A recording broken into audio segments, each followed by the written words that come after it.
नीलाम्बुजश्यामलकोमलाङ्गं सीतासमारोपितवामभागं पाणौ महासायकचारुचापं नमामि रामं रघुवंशनाथम्।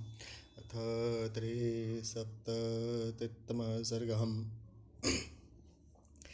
यस्मिन्स्तुं दिवसे राजं चक्रे गोदानमुत्तमं तस्मिन्स्तुं दिवसे शूरो युधाजित्समुपेयिवान्।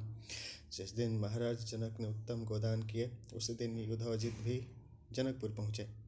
पुत्रः कैकेयीराजस्यं साक्षात् भरतमातुलं दृष्ट्वा पृष्ट्वा च कुशलं राजानमिदमब्रवीत्। कैकेयी देश के राजा के पुत्र भरत जी के साक्षात मामा ने महाराज दशरथ जी से मिलकर कुशल क्षेम पूछी और यह बोले, कैकेय्याधिपतिं राजा स्नेहात् कुशलं ब्रवीत येषां कुशलकामोऽसीं तेषां सम्पत्तेनामयम्। हे महाराज, कैकेयी देशाधिपति ने बड़ी प्रीति के साथ अपना कुशल कहा है और कहा कि आप जिन लोगों की कुशल चाहते हैं वे सब प्रकार से कुशल हैं। स्वस्त्रियं मम राजेन्द्रं द्रष्टुकाममहीपतिं तदर्थमुपयातो हम अयोध्यां रघुनंदनहम्। हे राजेंद्र, हमारे पिता को भरत जी को देखने की इच्छा है, मैं इसलिए प्रथम अयोध्या गया। श्रुत्वां तो हम अयोध्यायां विवाहार्थं तवात्मजान् मिथिलामुपयातास्तुं तया सह महीपतिं। जब मैंने वहाँ सुना कि आप राजकुमारों को विवाह करने के लिए उनको ले मिथिलापुरी जा पधारे हैं, तब मैं त्वरया अभ्युपयातो हम द्रष्टुकाम स्वसुतम्। अथ राजा दशरथः प्रियातिथिमुपस्थितं। तुरंत अपने भांजे को देखने के लिए यहाँ चला आया हूँ। महाराज दशरथ ने अपने नातेदार शाला को आया हुआ दृष्ट्वा परमसत्कारे पूजनार्हं पूजयत ततस्तामुषितो रात्रिं सह पुत्रैर्महात्मभिं। देख उस सत्कार करने योग्य नातेदार का अच्छी तरह सत्कार किया और अपने राजकुमारों सहित रात्रि को सुखपूर्वक निवास किया। प्रभाते पुनरुत्थाय कृत्वा कर्माणि कर्मवित्त ऋषिंस्तदा पुरस्कृतं यज्ञवाटमुपागमत्। अगले दिन प्रातः काल होते ही महाराज दशरथ नित्य कर्म कर ऋषियों सहित यज्ञशाला में गए। युक्ते मुहूर्ते विजय सर्वाभरणभूषितं भ्रातृभिः सहितो रामाकृतकौतुकमङ्गलहं वसिष्ठं पुरतः कृत्वा महर्षिनपरानपिं। वसिष्ठो भगवान् नित्यं वैदेहमिदमब्रवीत्। विजय मुहूर्त में वशिष्ठ आदि सब ऋषियों सहित सुंदर वस्त्रों और आभूषणों से सुसज्जित भाइयों के साथ श्री रामचंद्र जी को विवाह के मंगलाचार की रीति कराकर वशिष्ठ जी राजा जनक से बोले, राजा दशरथो राजन कृत कौतुक मंगलम पुत्रैर्नरवर श्रेष्ठम दातारमभिकांक्षते। हे राजन, महाराज दशरथ अपने राजकुमारों से आरंभिक वे मंगल कृत्य करवा चुके। हे नरवर श्रेष्ठ, अब वे आपकी प्रतीक्षा कर रहे हैं। दात्रे प्रतिग्रहे दिव्यां सर्वार्थां प्रभवन्तिं स्वधर्मं प्रतिपद्यस्वं कृत्वां वैवाह्यमुत्तमम्। क्योंकि दाता दान और दान लेने वाला जब दोनों तत्पर हों तभी काम होता है। अतः आप भी वैवाहिक मंगल कर्म करके अपनी प्रतिज्ञा पूरी कीजिए। इत्युक्तः परमोदारो वसिष्ठेन महात्मनां प्रत्युवाच महातेजं वाक्यं परमधर्मवित्तम्। जब महात्मा वशिष्ठ जी ने परम दाता राजा जनक से यह कहा तब परम धर्मात्मा राजा जनक बोले, कह स्थितः प्रतिहारो में कस्याज्ञां संप्रतीक्षते स्वगृहे को विचारो वस्तिं यथा राज्यमिदं तवम्। महाराज दशरथ को क्या किसी मेरे दरबार ने रोका है? जो यज्ञशाला के द्वार पर वे खड़े हुए हैं, महाराज किसकी परवानगी की प्रतीक्षा कर रहे हैं? अपने घर के अंदर आने में भी क्या कोई रुकावट होती है? यह भी तो उन्हीं का घर या राज्य है, चले क्यों नहीं आते? मेरे आने की प्रतीक्षा क्यों करते हैं? नोट, इसका भाव यह है कि महाराज दशरथ के लिए कोई रोक टोक नहीं, वे आनंद से पधारे। कृतकौतुक सर्वस्वं वेदे मूलमुपागतां मम कन्यां मुनि श्रेष्ठं दीप्तं बहिर्यथार्चिषहम्। हमारी तो सब कन्याएं मंगलाचार किए हुए वेदी के समीप बैठी हैं, वे सब अग्निशिखा की तरह दीप्यमान हैं। सज्जनोऽहं त्वत्प्रतीक्षोऽस्मि वेदामस्यां प्रतिष्ठितः अविघ्नं क्रियतां राजन् किमर्थम् अवलम्बते। मैं स्वयं यहाँ वेदी के पास बैठा हुआ आप लोगों की ही बाट जोह रहा हूँ, सो विलम्ब किस बात का है? महाराज से कहिए कि सब कार्य अब शीघ्र निर्विघ्न होने चाहिए। तद्वाक्यं जनकेनोक्तं श्रुत्वा दशरथस्तदां प्रवेशयामास सुतान् सर्वान् ऋषिगणानपि। वशिष्ठ जी द्वारा राजा जनक का यह संदेश पा महाराज दशरथ ने राजकुमारों ऋषियों सहित विवाह मंडप में प्रवेश किया।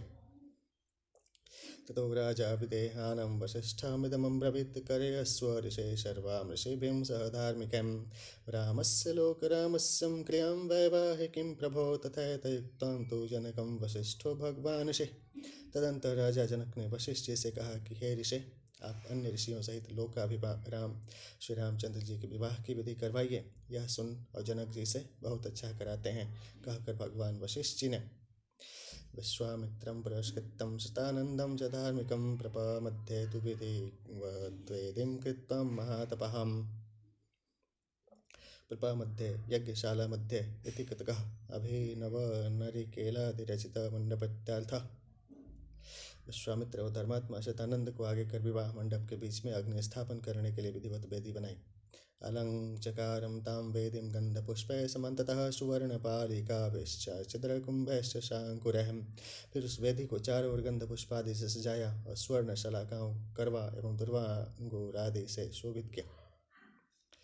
अंकुराढ्य शरवैश्चम धूपपात्रे सधूपकः शंखपात्रे श्रुवे शोभिं पात्रैरर्घ्याभिपूरितः। दुर्वांकुर शर्वा और धूप से भरकर बहुत से पात्र रखे, भरकर पात्र भी स्थापित किए। श्रुवादि व अर्घ्य पात्र भी शंखाकार रखे। लाजपूर्णैश्च पात्रोर्घ्ये रक्षतैरपि संस्कृते दर्भे समय समास्तेर्यं विधिवन्मन्त्रपूर्वकम्। बहुत से पात्रों में धान के खीलें, लावा और जल से धुलाकर अक्षत भरवा कर रखाए और मंत्र पढ़ कर विधिपूर्वक बराबर बराबर के अर्थात एक नाप के कुश बिछवाए। अग्निं धायं विद्यां तो विधि मंत्र पुरस्कृतं जुहावाग्नो महातेजं वसिष्ठो भगवान ऋषि। तदंतर विधिवत और मंत्र पढ़कर वेदी पर अग्नि स्थापन किया और महातेजस्वी भगवान वशिष्ठ ऋषि उस अग्नि में आहुति देने लगे। ततः सीतां समानीयं सर्वभरणभूषितां समक्षमग्ने संस्थाप्यं राघवाभिमुखे तदाम। फिर सीता जी को सब गहने पहनाकर वेदी के निकट श्री रामचंद्र जी के सामने बैठाया। अब्रवीजन्नको राजं कौशल्यानंदवदनं यम सीता मम सूतां सह धर्मचरितवम। राजा जनक ने श्री रामचंद्र जी से कहा, हे राम, यह मेरी कन्या सीता आज से आपकी सहधर्मचारिणी हुई। प्रतिच्छचयणां भद्रं ते पाणिं गृहीष्व पाणिनां प्रतिव्रतां महाभागं छायेवानुगतां सदाम। इसे आप लीजिए और अपने हाथ से इसका हाथ पकड़िए। यह महाभागा पतिव्रता सदा छाया की तरह आपकी अनुगामिनी बनी रहेगी। तुम्हारा दोनों का मंगल हो। इत्युक्तं प्राक्षिपद्राजा मंत्रपूतं जलं तदां साधुं साध्वीति देवानां ऋषीणां वदतां तदाम। यह कहकर राजा जनक ने मंत्रों द्वारा पवित्र किया हुआ जल दोनों पर छिड़का। उस समय सब देवता और ऋषिगण साधु साधु कहने लगे। देवदुन्दुं विनिर्घोषं पुष्पवर्षो महानभूत एवं दत्तां तदा सीतां मंत्रोदक पुरस्कृतां। देवताओं ने नगाड़े बजाए और बड़ी भारी पुष्पों की वर्षा की। इस प्रकार सीता जी का श्री रामचंद्र जी के साथ विवाह करके अब्रवीजनगो राजं हर्षेणाभिपरिप्लुतं लक्ष्मणा गच्छ भद्रं ते उर्मिलां च ममात्मजां प्रतीक्षं पाणिगृहीष्वं मा भूतकालस्य परयः तमेव मुक्तं जनको भरतं चाभ्यभाषितः। राजा जनक अत्यंत प्रसन्न हो बोले, हे लक्ष्मण, तुम्हारा मंगल हो। तुम भी शीघ्र आकर मेरी पुत्री उर्मिला को ग्रहण करो और अपने हाथ से इसका हाथ पकड़ो, विलंब मत करो। फिर राजा जनक ने भरत से कहा, पाणिं गृहीष्व मांडव्यः पाणिनां रघुनंदनं शत्रुघ्नं चापि धर्मात्मा अब्रवीजनकेश्वरः। हे भरत, तुम मांडवी का पाणी ग्रहण करो। तदंतर राजा जनक ने शत्रुघ्न से भी कहा, श्रुतकीर्तं महाबाहो पाणिं गृहीष्व पाणिनां सर्वे भवन्तः सौम्याश्चं सर्वे सुचरितव्रतः। हे शत्रुघ्न, तुम श्रुतकीर्ति का हाथ अपने हाथ से पकड़ो। तुम सबके सब जैसे सौभाग्य, सौम्य स्वभाव व सुचरित्र हो। पत्नीभिः सन्तु काकुतस्था मा भूतकालस्य परयहं जनकस्य वच श्रुत्वं पाणिन् पाणिभिरस्पृशन्। वैसे ही तुम्हें तुम्हारी पत्नियां भी मिली हैं, इन्हें अंगीकार करो जिससे काल न बीत जाए, अर्थात विवाह के लग्न न निकल जाए। नोट है, इससे को मिस्टर ग्रिफिथ ने इस प्रकार व्यक्त किया है। Now Raghu's sons, may all of you be gentle to your wives and true, keep well the vows you make today, not let occasion slip away। अर्थात हे राजकुमारों, तुम सब अपनी इन पत्नियों के साथ सदा अच्छा और सत्य व्यवहार करना और आज तुम लोग जिस प्रतिज्ञा को करते हो इसका आजन्म निर्वाह करना, अविलंब मत करो। चत्वारस्ते चतस्रणां वसिष्ठस्य मते स्थिताम् अग्निं प्रदक्षिणां कृत्तां वेदीं राजानमेव चं ऋषिश्चैव महात्मानं सभार्यां रघुसत्तमः यथोक्तेन तदा चक्रुर्विवाहं विधिपूर्वकम्। राजा जनक के इस प्रकार कहने पर चारों राजकुमारों ने चारों राजकुमारियों के हाथ पकड़े और वशिष्ठ जी की आज्ञा से पत्नियों सहित अग्निवेदी राजा जनक तथा ऋषियों की परिक्रमा करके विधिपूर्वक सब वैवाहिक कर्म किए। काकुतस्थैश्च गृहीतेषु ललितेषु च पाणिषु पुष्पवृष्टिर्महत्यासीदन्तरिक्षात् शुभास्वराम्। इस प्रकार चारों काकुतस्थ नंदनों द्वारा उन राजकुमारियों के सुंदर हाथों के पकड़े जाने पर अर्थात पाणी ग्रहण हो चुकने पर आकाश से दिव्य पुष्पों की भरी भारी वर्षा हुई। दिव्य दंदों निश्वनैम नानलितोश्चापसरः संगाम गंधर्वाश्च जगुः विवाहे रघुमुख्याणां तदद्भुतं दृश्यतम्। देवताओं ने नगाड़े बजाए, अप्सराएं नाची और गंधर्वों ने गीत गाए। दशरथ नंदनों के विवाह में ये विस्मयोत्पादक कौतुक देख पड़े। ईदृशे वर्तमाने तुम तुर्योधोष्टनिनादितं त्रैरग्निं ते परिक्रम्य मुहुर्भार्यां रघुत्तमा। इस प्रकार बाजे बजते हुए 3 बार अग्नि के प्रदक्षिणा कर राजकुमारों ने अपनी पत्नियों को ग्रहण किया। अथोपकार्यं जगमोस्तं सदारा रघुनंदनां राजाप्यनुययो पश्यन् सर्पिसंगं सबान्धवहम्। तदंतर सब राजकुमार अपनी पत्नियों सहित जनवासे को सिधारे। महाराज जनक भी ऋषियों और बंधु बांधवों सहित विवाह का कौतुक देखते हुए जनवासे को गए। बालखंड का 73वां सर्ग संपूर्ण हुआ। ध्यान शूल्य विष्णु भगवान की जय। इस विवाह कार्य में लक्ष्मण के बाद भरत जी का विवाह हुआ देख कुछ लोगों को यह शंका हो सकती है कि ज्येष्ठ भरत को छोड़ जैसे छोटे लक्ष्मण का विवाह प्रथम क्यों हुआ। इस शंका की निवृत्ति टीकाकारों ने यह कर की है कि लक्ष्मण और भरत सगे भाई न थे, अतः ज्येष्ठ और लघु की शंका यहाँ नहीं हो सकती। ध्यान शूल्य विष्णु भगवान की जथ चतुःसप्ततितमः सर्गम। अथ रात्र्यां व्यतीतायां विश्वामित्रो महामुनिं महापृष्टौ तौ च राजानो जगमोत्तरपर्वतम्। विवाह हो चुकने पर अगले दिन सवेरा होते ही महर्षि विश्वामित्र दोनों राजाओं महाराज दशरथ और राजा जनक से विदा मांग हिमालय पर तप करने चले गए। आशीर्भिं पूरयित्वां च कुमाराश्चं स राघवान् विश्वामित्रे गते राजं वैदेहं मिथिलाधिपम्। विश्वामित्र ने जाते समय राजकुमारों को तथा महाराज दशरथ को आशीर्वाद दिए। महर्षि विश्वामित्र के विदा होने पर महाराज दशरथ ने मिथिलेश्वर राजा जनक से आपृष्टावथ जगमाशुं राजा दशरथः पुरीं गच्छन्तं तं तु राजान्नं मन्वगच्छन्नराधिपहम्। विदा मांग अतिशीघ्र अयोध्या को प्रस्थान किया। राजा जनक कुछ दूर तक महाराज दशरथ के पीछे पीछे उन्हें विदा करने गए। अथ राजा विदेहानां ददौ कन्याधनं बहुगवां शतसहस्राणि बहुनी मिथिलेश्वरहम्। और दहेज के लवाज में दायजे में मिथिलेश्वर ने अयोध्यापति को 1,00,000 गौएं दी।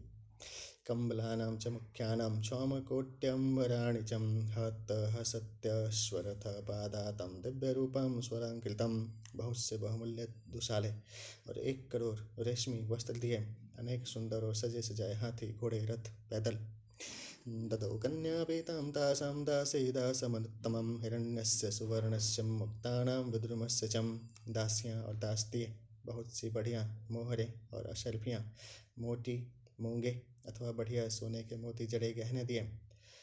ददौ परम संघृष्ट कन्याधनमुत्तमं दत्त्वा बहुधनं राजा समनुज्ञाप्य पार्थिवम्। इस प्रकार परम प्रसन्न हो और भी बहुत सा बहुमूल्य दायजा देकर राजा जनक महाराज दशरथ से आज्ञा मांग प्रविवेश स्वनिलयं मिथिलां मिथिलेश्वरं राजाप्ययोध्याधिपतिः सह पुत्रैर्महात्मभिः।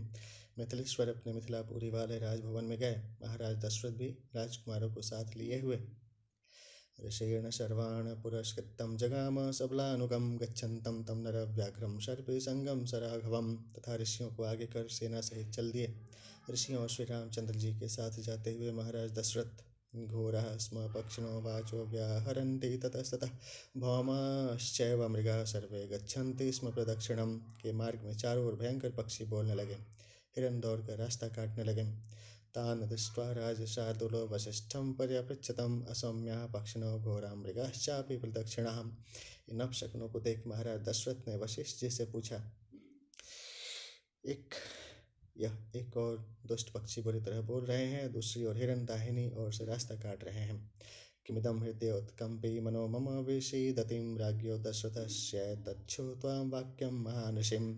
यह हृदय टहलाने वाला क्या उत्पात है। इन अपशकुनों को देख मेरा मन उदास हो गया है। महाराज के इन प्रश्नों को सुन महर्षि वशिष्ठ जी ने उवाच मधुरं वाणीं श्वेतामस्य यत्फलम् उपस्थितं भयं घोरं दिव्यं पक्षीमुखाच्युतं। मधुर वाणी से उत्तर दिया कि इनका फल सुनिए। पक्षी बोल कर बतला रहे हैं कि कोई बड़ा भारी भय उपस्थित होने वाला है।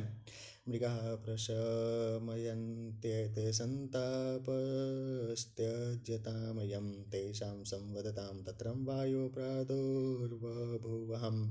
परंतु मृगों के रास्ता काटने से अर्थात बाईं ओर से दाईं ओर जाने से उस भय का नाश प्रतीत होता है। अतः आप संतप्त न हो। यह बात हो ही रही थी कि बड़े जोर की आंधी चली। कंपयन् मेदिनीं सर्वां पातयश्च महाद्रुमान् तमसां संवृतः सूर्यं सर्वां न प्रवभूतिशहम्। जिससे पृथ्वी कांपने लगी, बड़े बड़े वृक्ष गिरने लगे, धूल के कारण सूर्य छिप गए और अंधकार छा गया, दिशाओं का ज्ञान न रहा। भस्मनां चावृतं सर्वं सम्मूढमिव तद्बलं वसिष्ठश्च ऋषयाश्चान्ये राजा सुतस्तदाम्। इतनी धूल उड़ी कि सैनिकों के छक्के छूट गए। वशिष्ठ जी तथा अन्य ऋषियों को, महाराज दशरथ तथा उनके राजकुमारों को ससंज्ञा इव तत्रासन् सर्वमन्यदिचेतनं तस्मै स्तमसि घोरे तुम भस्मच्छन्नेव सा चमुहुम्। तो उस समय चेत रहा और सब अचेत हो गए, क्योंकि उस घोर अंधकार में सब सेना भस्म आच्छादित हो गई थी, अर्थात मानो धूल में ढक गई थी।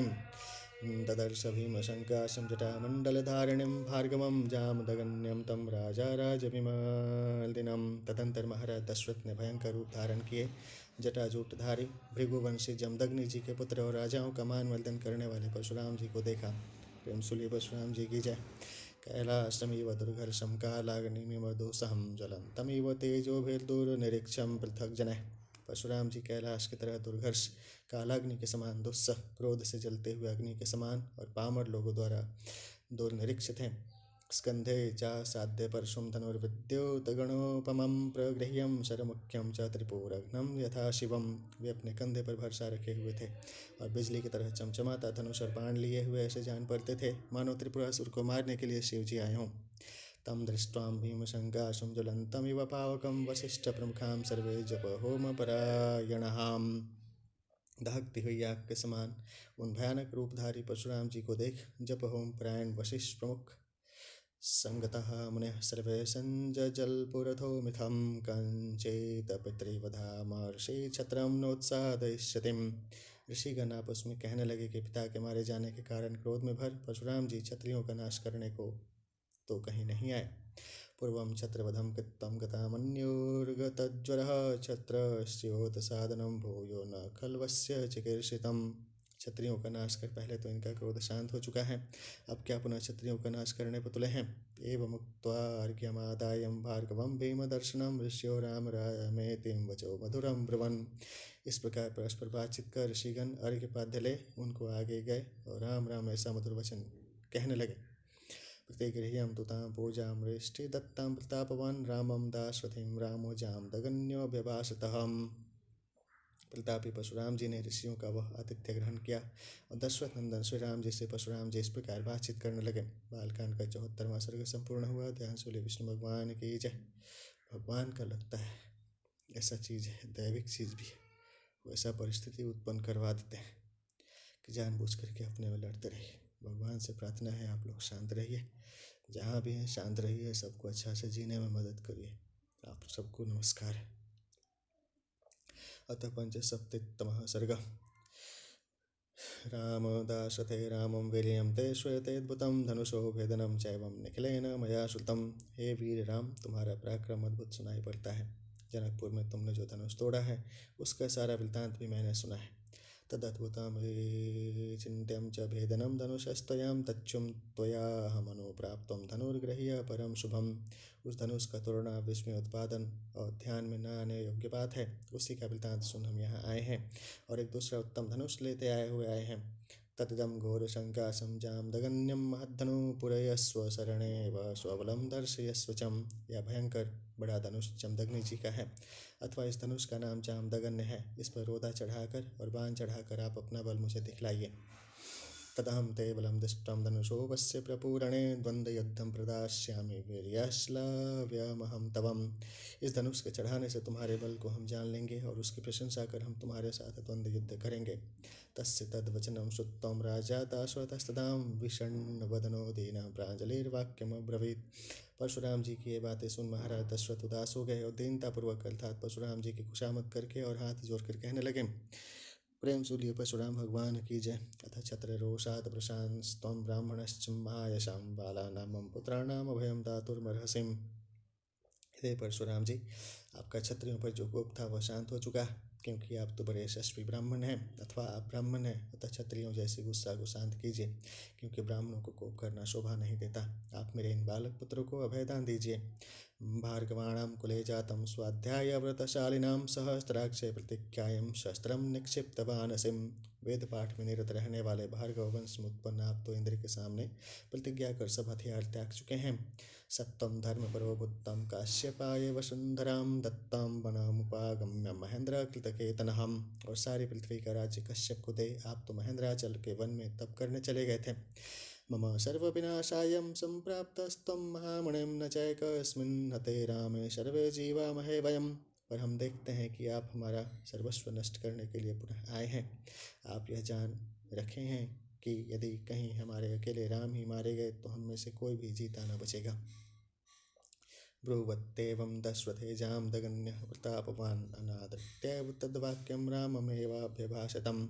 महाराज दशरथ की इन बातों को अवहेलना कर अर्थात कुछ भी उत्तर न दे तथापि परशुराम श्री रामचंद्र जी से बोले, इमे द्वे धनुषे स्वेष्ठ्यं दिव्ये लोकाभिविश्रुतें दृढ़े बलवते मुख्ये सुकृते विश्वकर्मणाम।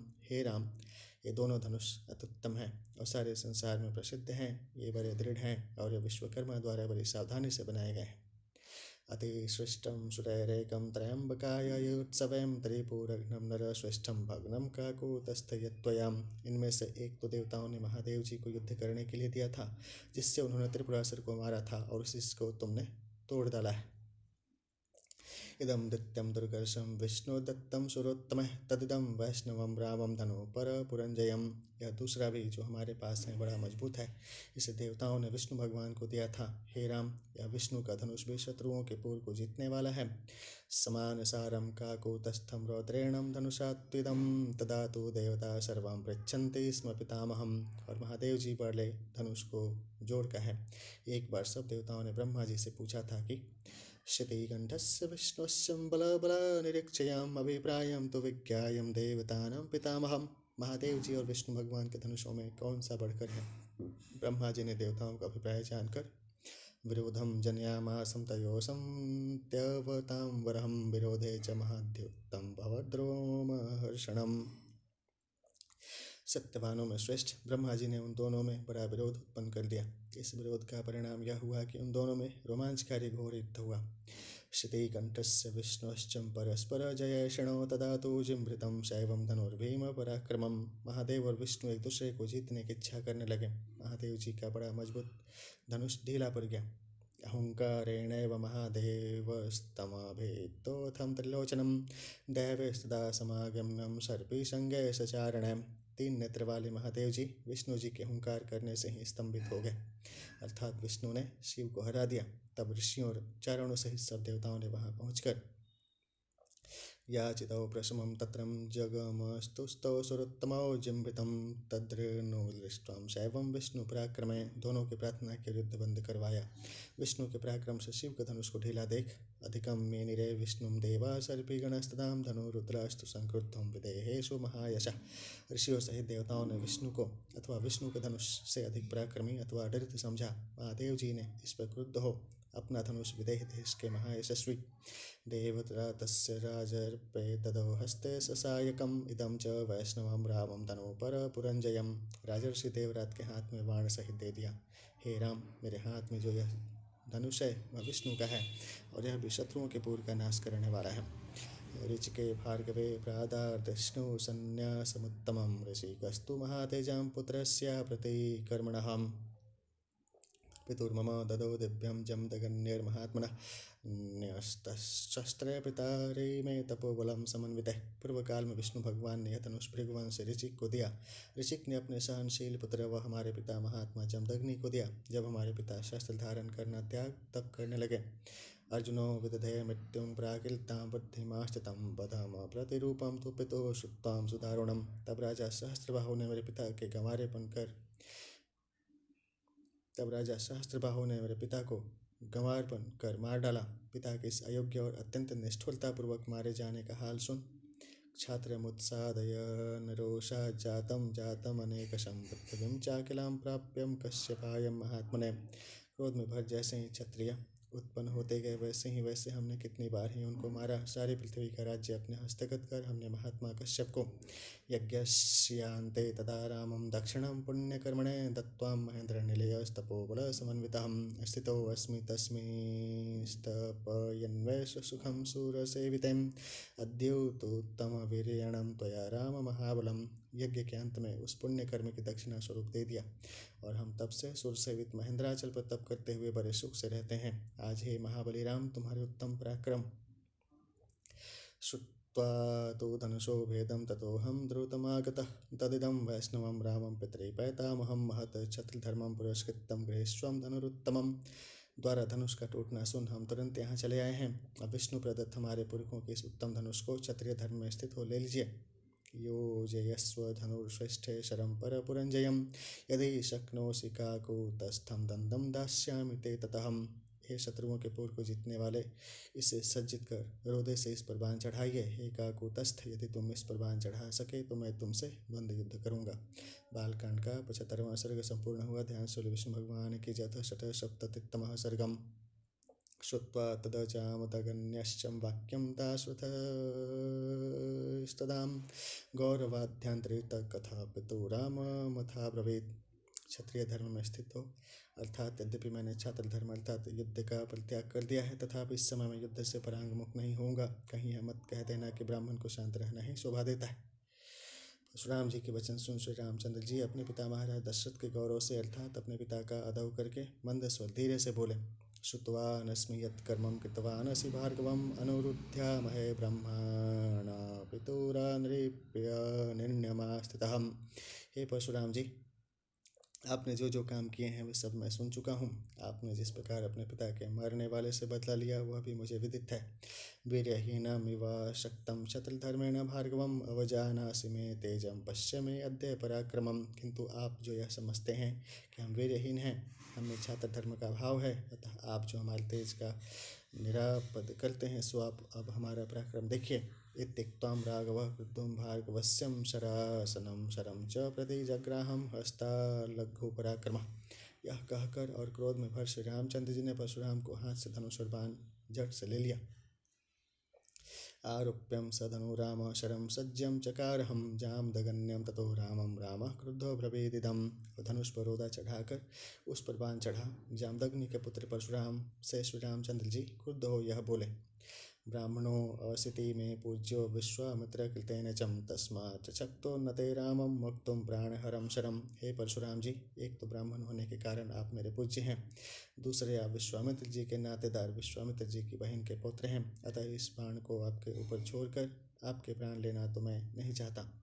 इमां वा त्वद्गतिं रामं तपोबल समर्जितं लोकान् प्रतिमात्माने ते हनिष्यामि यदिच्छसि। किंतु इस बाण से या तो आपकी गति को यानी पैरों को या आकाश गमनादि की आपकी शक्ति को अथवा तपस्या द्वारा प्राप्त आपके लोगों को मैं नष्ट अवश्य कर दूंगा।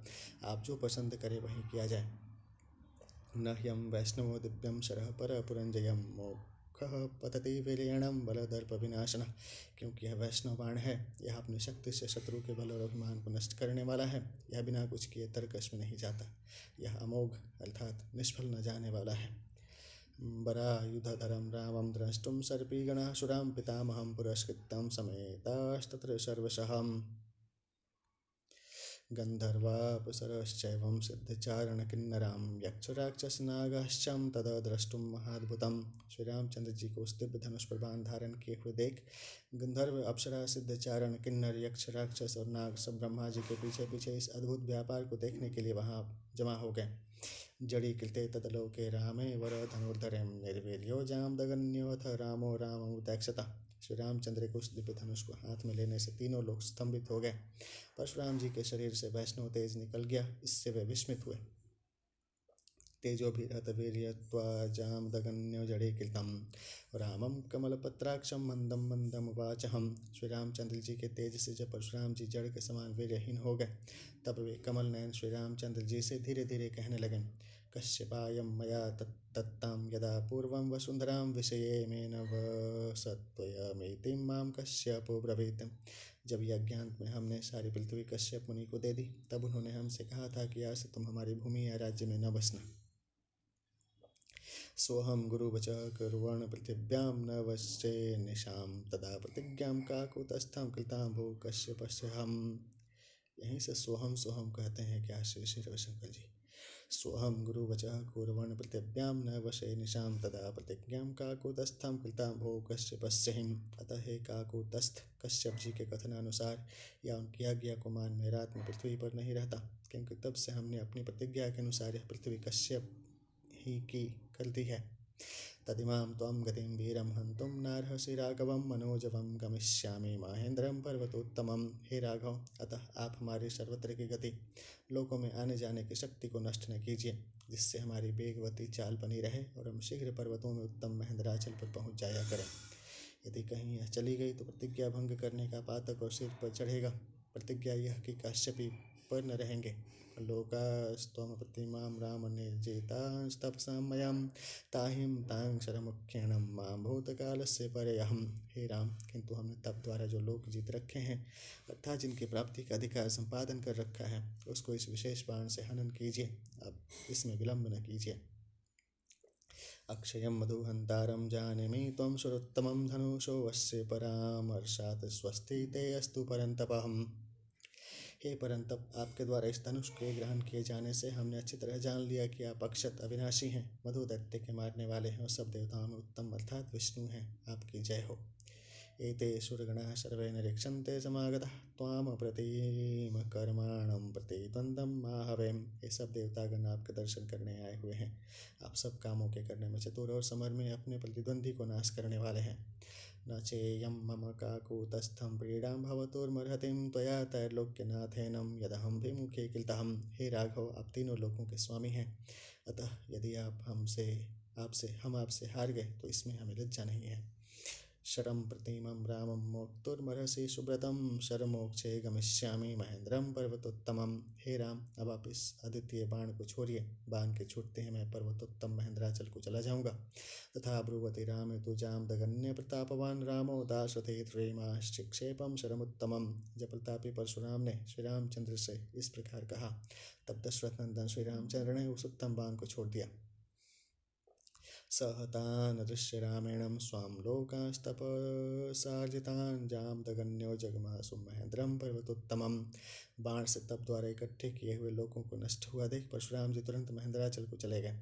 ततो वितिमिरा सर्वं दिशश्चोपदिशस्तथां सुरा सर्पिगणां रामं प्रशंसन्तु शूरादो युधम्। सब दिशाएं और विदिशाएं पूर्ववत अप्रकाशमान हो गईं, अर्थात अंधकार जो छाया हुआ था वह दूर हो गया। ऋषि और देवता धनुष बाणधारी श्री रामचंद्र जी की प्रशंसा करने लगे। रामं दाशरथे रामो जामदगन्यः प्रशस्य चं ततः प्रदक्षिणं कृत्वं जगामात्मगतिं प्रभुम्। जामदग्नि के पुत्र परशुराम दशरथ नंदन श्री रामचंद्र जी की प्रशंसा करके तथा उनकी परिक्रमा कर अपने स्थान को चले गए। बालकांड का 76वां सर्ग संपूर्ण हुआ। ध्यान सूर्य विष्णु भगवान की जय। लोगों से अभिप्राय यहाँ पर तप के उस फल से है जो तप द्वारा परशुराम जी ने संपादन किया था, अर्थात श्री रामचंद्र जी ने परशुराम की तपस्या का वह फल जिससे उन्होंने अनेक लोगों की प्राप्ति का अधिकार प्राप्त किया था, नष्ट कर दिया। अथ सप्तसप्तमः सर्गं। ध्यान सूर्य विष्णु भगवान की जय।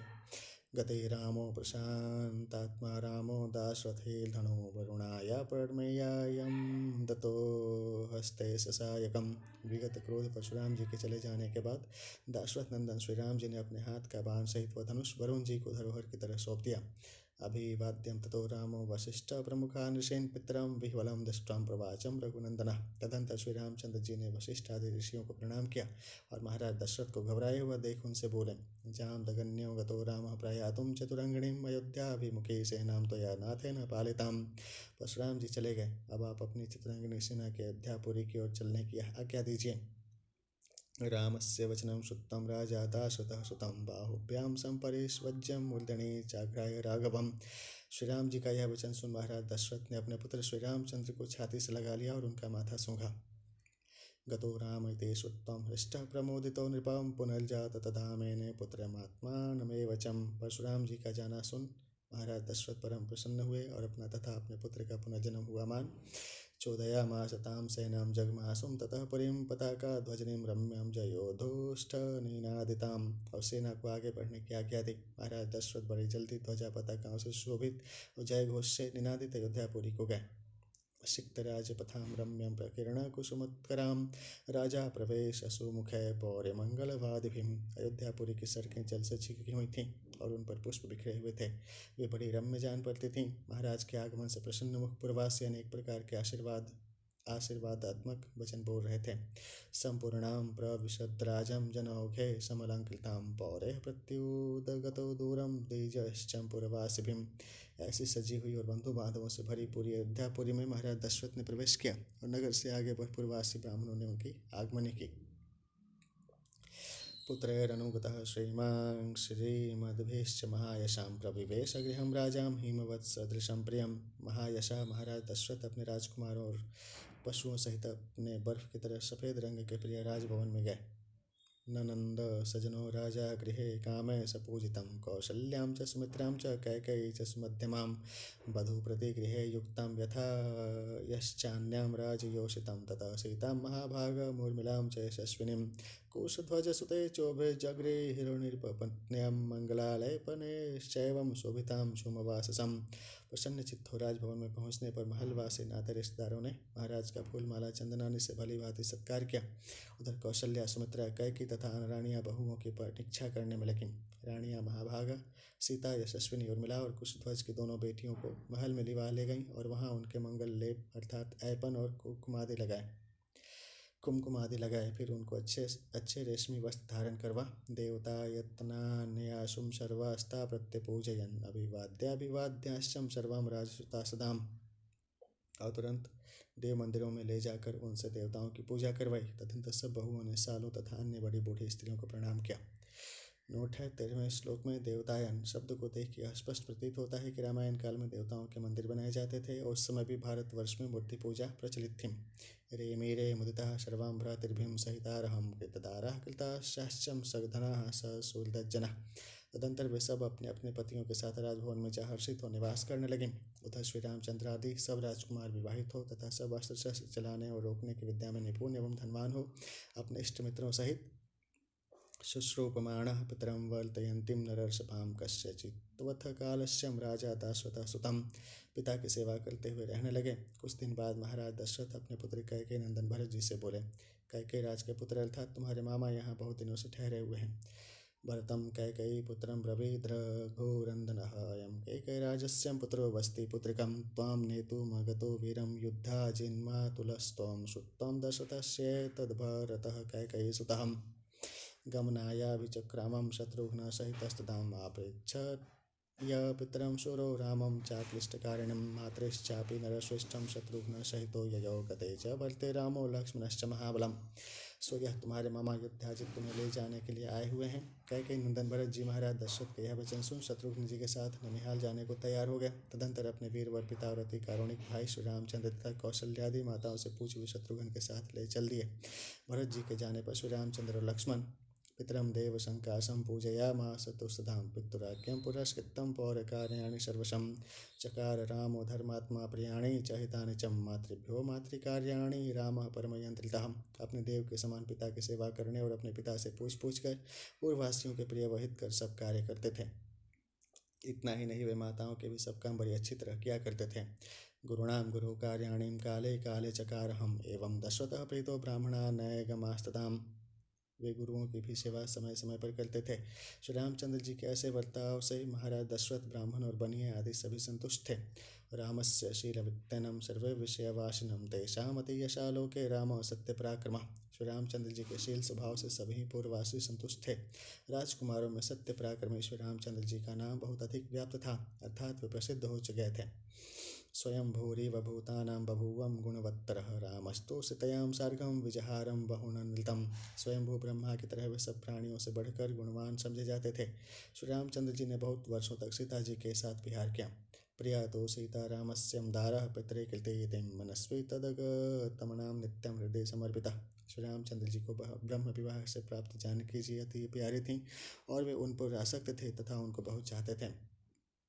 गुणाद्रूप गुणाश्चापि प्रीतिर्भूयोऽभ्यवर्धतं तस्याश्च भर्ता द्विगुणं हृदय परिवर्तितं। प्रीति रूप गुण और शील के प्रभाव से सदा बढ़ा करती हैं और ये सब बातें सीता जी में श्री रामचंद्र जी से दूनी थीं। अंतर्जातमपि व्यक्तम् आख्यातिं हृदां तस्य भूयो विशेषेण मैथिलीं जनकात्मजां दैवताभिः समारूपे सीता श्रीरेव रूपिणीं। श्री रामचंद्र जी के मन की बातें बिना कहे ही जानकी जी, जिनकी शोभा देवताओं के समान थी और जो साक्षात लक्ष्मी देवी के तुल्य थी, विशेष रूप से जान लिया करती थीं।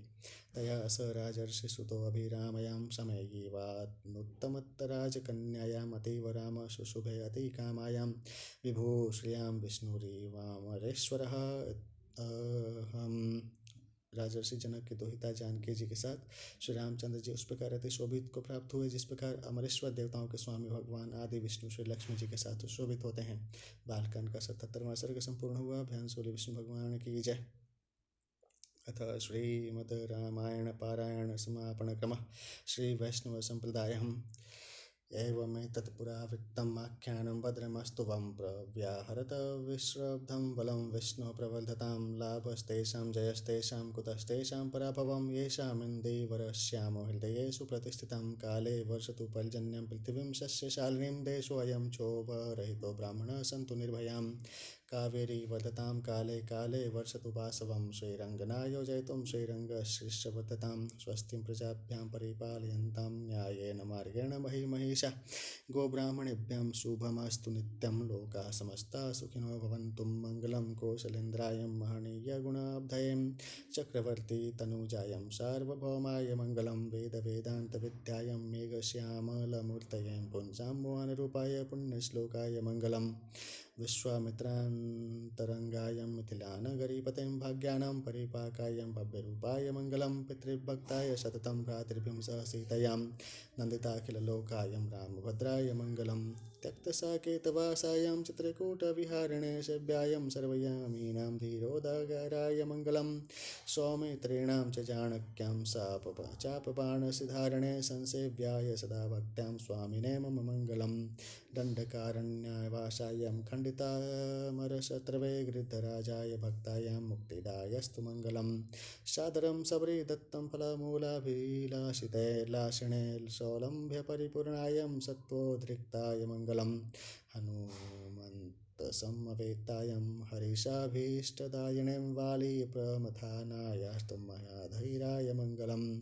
श्रीमते रघुवीराय सेतुलङ्कृतसिन्धवे जितराक्षसराजाय रणधीराय मङ्गलम्। आसाद्यां नगरीं दिव्याम् अभिषिक्ताय सीतायां राजाधिराजराजाय रामभद्राय मङ्गलं। मङ्गलाशासनापरैर्मदाचार्य पुरोगमः सर्वैश्च पूर्वैराचार्य सत्कृतायास्तु मङ्गलम्। माधव संप्रदायः। स्वस्ति प्रजाभ्यं परिपालयन्तां न्यायेन मार्गेण महिषां गोब्राह्मणेभ्यं शुभमस्तु नित्यं। लोकाः समस्ताः सुखिनो भवन्तु। काले वर्षेतु पर्जन्यं पृथिवीं सस्यशालिनीं देशोऽयं क्षोभरहितो ब्राह्मणाः सन्तु निर्भयां। लाभस्तेषां जयस्तेषां कुतस्तेषां पराभवं येषामिन्दीवरश्यामो हृदयेषु प्रतिष्ठितं। मङ्गलं कौशलेन्द्राय महानीय गुणाव्यधे चक्रवर्ती तनुजायं सार्वभौमाय मङ्गलं।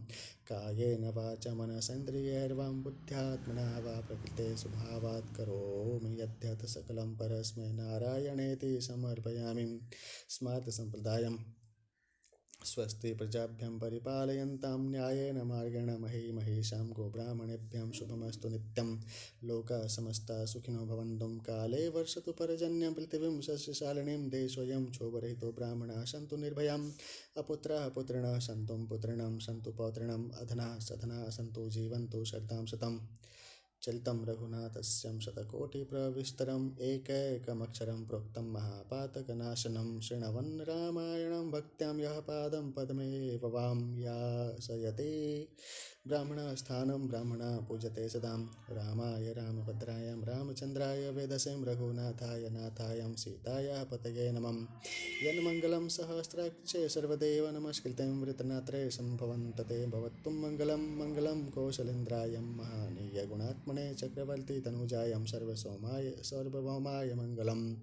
यन्मङ्गलं सुपर्णस्यं विनत्ता कल्पयत्पुराम् अमृतं प्रार्थयानस्यं तते भवतु मङ्गलम्। अमृतोत्पादने दैत्यानघ्नो वज्रधरस्य चेत् अदितिर्मङ्गलं प्रादा तते भवतु मङ्गलं। त्रेन विक्रमाण प्रक्रम विष्णोरमिततेजसं यदासीन मङ्गलं रामं तते भवतु मङ्गलम्। ऋतवः सागरादीपां वेदालोकादिशश्च ते मङ्गलानि महाबाहों दिशन्तुं तव सर्वदां। कायेन वाचा मनसेन्द्रियैर्वां बुद्ध्यात्मा वा प्रकृते स्वभावात् करोमि यद्यत् सकलं परस्मै नारायणायेति समर्पयामि। ध्यान से विष्णु भगवान की जय। हरि ओम विष्णुवे नमः।